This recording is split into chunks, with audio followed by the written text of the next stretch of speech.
Hello, today we're going to walk through an example of how to send a same-day ACH. We'll have two different examples. You'll want to note in order to send a same-day ACH, you will have already had to create a batch. So that will be our first example. We'll start from the home screen, select ACH, and scroll to same day. Your next screen is a list of your batches. They're also known as templates. Think of those as the files you've created with nicknames to send future transactions to. In this case, we're going to send a vendor payment. Everything has already been created and we're sending $17. So from here we click Initiate. And there's your confirmation that your vendor payment has been initiated. So once you have that batch created, it's a couple clicks and you're done. In the next example, let's say it's the first time you're sending it. So in this case, we'll start from the beginning at the home screen, go to ACH, and we'll need to create a batch. Again, batches and templates are the same thing. These are your previous batches and templates. We're going to create a new, so we'll go to Add Template. Our transaction type in this case is going to be a payment. For this example, we'll send a church donation. And our SEC code in this case is going to be a non-consumer since the church is an entity versus an individual. And click Next. Your template detail screen works from top to bottom, noting anything with an asterisk is a required field. So under our template name, let's call it Church Donation. Discretionary data, you'll leave blank, it's not required. Company entry description is a required field, and anything in this box will show on your recipient's bank statement. So you want to keep it relevant and short. If you own multiple entities, the companies that you own will be listed here, and you'll select which company you want to initiate the payment from. And under ACH from is where you're going to select the account you want the payment coming out of. Notice under ACH 2, there are no entries, there's no participants because it's the first time we're sending this. So we'll click Add Participant.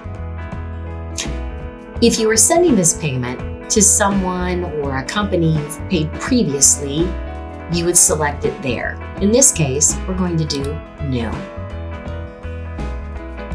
And the name, let's call it St. John's Church. Email address. When you select the next box, it sends an email notification to them once the payment is initiated, which is a really nice feature.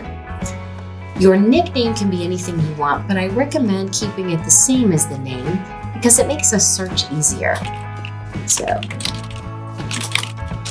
the institution is the bank that St. John's uses for their account, and let's assume that they bank with us. Once you select the bank name, it will pre-fill the routing number.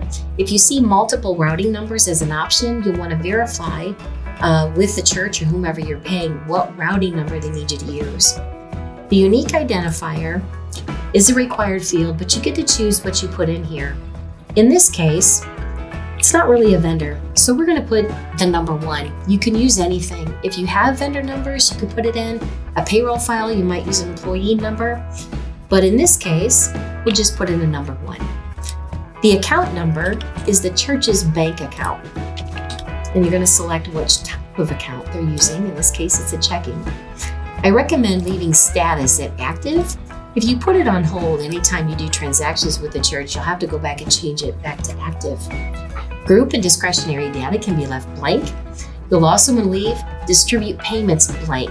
That would be a case where a recipient wants you to put part of the money in one account and part in another. It's not something used often enough, so we'll click Save. Now from here, we'll find the church, St. John's Church.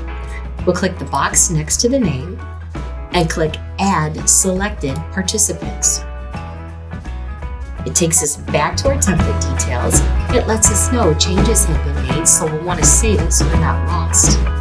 Scroll down and you now have a participant. St. John's is listed there. We'll put the dollar amount that we want to donate. And if you want to add additional detail that the church can see on their bank statement, you'd click Addenda. And here That could be an invoice number. It could be, let's call it roof repairs. Whatever item you're donating to, and click apply. Again, it lets you know we've made more changes, so we'll want to save those so they're not lost. Go to the bottom and click Save and Close. We'll now see church donation is added to our batches available. We'll select the box beside it. We've got our amount here. Here's where you can change the date that you want the funds to leave your account and land into there. So it'll begin with the earliest date available. That will be the default date. If you want to post date this to arrive at a later date, you could do that. Change the date, scroll to the bottom, and click Initiate.